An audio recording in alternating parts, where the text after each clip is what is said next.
doesn't matter what happens on Wall Street. It doesn't matter what happens in the world. It doesn't shake their faith. Amen. Amen. Said Wednesday night, we've learned a few things about faith in the last couple of years living on the road. And I'll be honest with you, Sister Ledbetter, there have been times when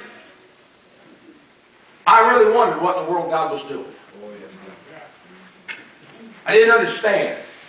And it seemed like every phone call I got was more bad news. And everywhere I turned was more opposition. Anybody ever been there? Yeah. And it seemed like that the more I tried to muster up faith, the more it seemed to be elusive, and I couldn't get a hold of it. And my problem was I was looking at the wrong things.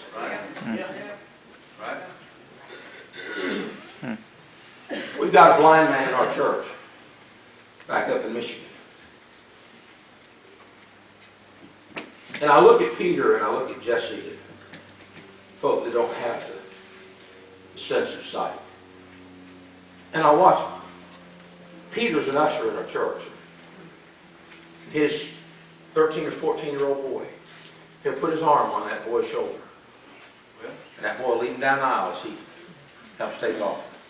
I'll be honest with you, Brother Mike. I love Nathan. Love him to death. But if I had to put my arm on his shoulder and him lead me, I'd struggle a little bit with that.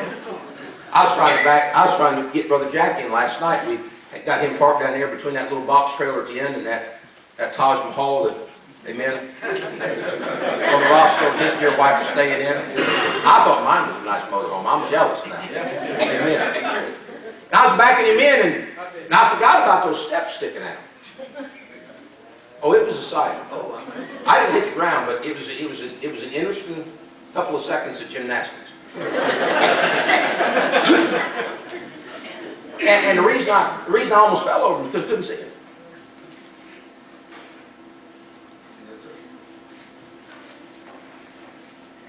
And that's why we're so scared to let God lead us someplace we can't see. Because we're afraid we're going to trip over something. Well, Dean, it's been my experience. There has never been one time in my life. Remember, I know this is a real poor role play. Brother Dean's going to be God.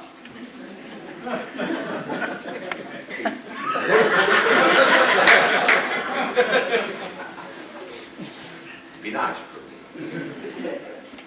Now, there's never been a time when God's been leading me and I've been following Him. He's ever caused me to trip. But I'll be honest with you, if I get fearful and I hear some things, that's usually the first sense that alerts us to problems, is we hear some things. And then when we hear some things, well, there's a lot of preaching right there we could do, isn't there? Amen. Because we start hearing some things, and as soon as we hear something, we start looking around. Yes, sir. Man, last night, I remember what time it was, we heard something sound like a gunshot go off. I don't know if you heard that or not. And I'll be honest with you, as soon as I heard that, I started looking around. Want to make sure that everything's okay. I'm going to tell you something, friend. Most of the time we get ourselves into trouble, it's because we start looking around and we start... Amen. I got it from here, and when most of the time in our Christian life, if we're honest, God is no more to us than a spare tire, an ATM machine, or a 911 call.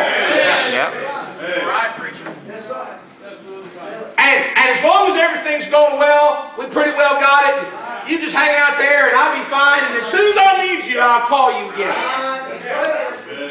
You're right. Some of us in this room had a child that's done us that way.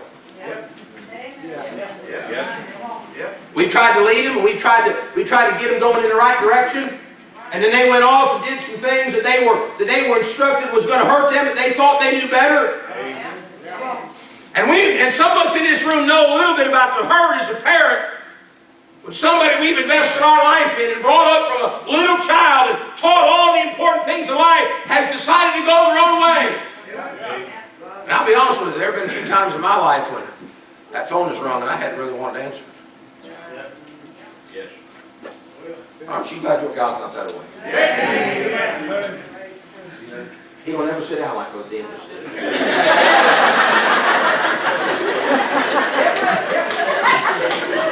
I told you it's a bad role play.